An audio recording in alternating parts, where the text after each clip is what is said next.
40 degree ചൂടിൽ അധ്വാനിച്ച പ്രവർത്തകർക്ക് 100 നാൾ പെരുമ്പറ കൊട്ടി ആഘോഷിക്കാനുള്ള വകുപ്പാണ് ഒരു UDF സാമാജികൻ ആഹ്ലാദ പ്രകടനം പോലും നടത്താൻ കഴിയാത്തവണ്ണം കല്യാണ വീട്ടിൽ പോയാൽ വോട്ടർമാർ വളഞ്ഞു വെച്ച് ചോദ്യം ചെയ്യൽ.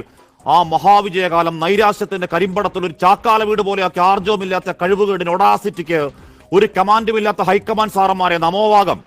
4 നാൾ കൊണ്ട് നാട്ടുകാരെ വെറുപ്പിക്കുന്ന പണി കണ്ട പ്രവർത്തകൻ 4 മുദ്രാവാക്യം വിളിച്ചപ്പോൾ അങ്ങ് മേലാവിൽ പ്രചണ്ഡ രോഷത്തിന്റെ വാളക്കുറ്റികൾ കത്തലാണ്. അച്ചടക്കത്തിന്റെ വാൾമുന കഷ്ടപ്പെട്ടവരെ കഴിവറ്റിക്കളയുമെന്നാണ് ഇൻഡാസ്. 8 ദിവസമല്ല 8 മാസം തലകുത്തിയെടുക്കുന്ന തീരുമാനമാണെങ്കിൽ പാളിയാൽ അത് പാർട്ടിയുടെ ശവക്കോട്ട കെട്ടിയ രാഷ്ട്രീയ മോർച്ച 1 2 ആണോ? ബീമാരോ സംസ്ഥാനങ്ങൾ, രാജസ്ഥാനും മധ്യപ്രദേശും ആന്ധ്രയും പഞ്ചാബും. എന്തിന് കർണാടകയിൽ നാളെയാണ് തെരഞ്ഞെടുപ്പെങ്കിൽ കാവി ക്യാമ്പിന് പാട്ടും പാടിയാണ് വിക്ടറി. ബംഗാൾ ദീദി, പണ്ടൊരു പവാർ, അസമിലെ ഹിമന്ത, പട്ടിക്ക് ബിസ്ക്കറ്റും കൊടുത്ത് പട്ടിവില കൊടുക്കാത്ത കൊട്ടാരവാതിൽ കൊട്ടിയടത്ത നേതാക്കളുണ്ടാക്കിയ വിനാശം, സർവനാശങ്ങൾക്ക് വായ്ക്കരിക്ക് കോൺഗ്രസ് കയ്യും കണക്കുണ്ടോ? ആരാവണം മുഖ്യൻ, ആരാവണം മന്ത്രി, ഏതാവണം വകുപ്പ്? തിട്ടൂരമർക്കുന്ന BJP-കാരനോട് വെള്ളാപ്പള്ളിയോട് അത് പറയാൻ താനാരാടോ എന്ന് കമാന്ന് മിണ്ടാൻ ആർജവുമില്ലാത്തൊരു MLA. കൂടപ്പണിയെടുത്ത ലീഗിന്റെ മണ്ടക്കോട്ടാണ് പൊങ്കാല. നാറ്റപ്പണിക്കിടെ വേറൊരു MLA വക ആസ്ഥാനത്ത് ഉളുപ്പില്ലാത്ത ഫിലോസഫി. അത് ജനാധിപത്യത്തിന്റെ മഹാസൗന്ദര്യമാണത്രേ. മാങ്ങാത്തൊലി.